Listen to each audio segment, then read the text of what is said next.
ഞാൻ പറഞ്ഞിട്ടില്ലേ പണ്ട് ഞാൻ എൻ്റെ വീട്ടിലെ പണികൾ തോന്നിയാൽ മാത്രമേ ചെയ്യുമായിരുന്നു എന്ന്. അതിന് മറ്റൊരു കാരണം കൂടി ഉണ്ട് കേട്ടോ. എൻ്റെ അമ്മച്ചി ഒരു പാവായിരുന്നു. സാധാരണ പോലെ ഒരു ടെറർ അമ്മയായിരുന്നില്ല. പക്ഷെ ഞാൻ നേരെ തിരിച്ചാണ്. ഞാൻ ഇപ്പോഴേ നൂനൂസിനെ കൊണ്ട് അവളുടേതായ എല്ലാ കാര്യങ്ങളും ഒറ്റയ്ക്ക് ചെയ്യാൻ പഠിപ്പിച്ചു തുടങ്ങിട്ടോ. കളിച്ചു കഴിഞ്ഞാൽ അവളുടേതായ സാധനങ്ങൾ തിരിച്ചെടുത്ത് വെക്കാനും, സ്കൂൾ വിട്ടു വന്നാൽ സ്വയം ഡ്രസ്സ് മാറ്റാനും, ഷൂസും ടാഗും ബാഗും എല്ലാം അതാത് സ്ഥാനങ്ങളിൽ വെക്കാനും, ഫുഡ് കഴിച്ചു കഴിഞ്ഞാൽ പാത്രം കഴുകുന്നിടത്ത് കൊണ്ടുപോയി വെക്കാനും എല്ലാം. ഇതൊക്കെ മനസ്സിലാക്കി അവൾ എല്ലാം സ്വയം ചെയ്യാൻ പഠിച്ചു തുടങ്ങിട്ടോ. അതുകൂടാതെ ഞാൻ എന്ത് ചെയ്താലും അവൾ എന്നെ എല്ലാ കാര്യങ്ങളിലും വന്ന് സഹായിക്കും. അവൾ ഒറ്റയ്ക്കാവുന്ന ഏതെങ്കിലും ഒരു സമയം ജീവിതത്തിൽ വരികയാണെങ്കിൽ സർവൈവ് ചെയ്യാൻ അവൾ പഠിച്ചിരിക്കണം.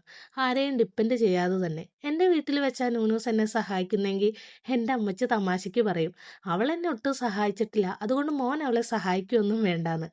പക്ഷേ അതുകൊണ്ട് ഞാൻ എൻ്റെ കുഞ്ഞിൻ്റെ കാര്യത്തിൽ ഭയങ്കര പ്രൗഡാട്ടോ.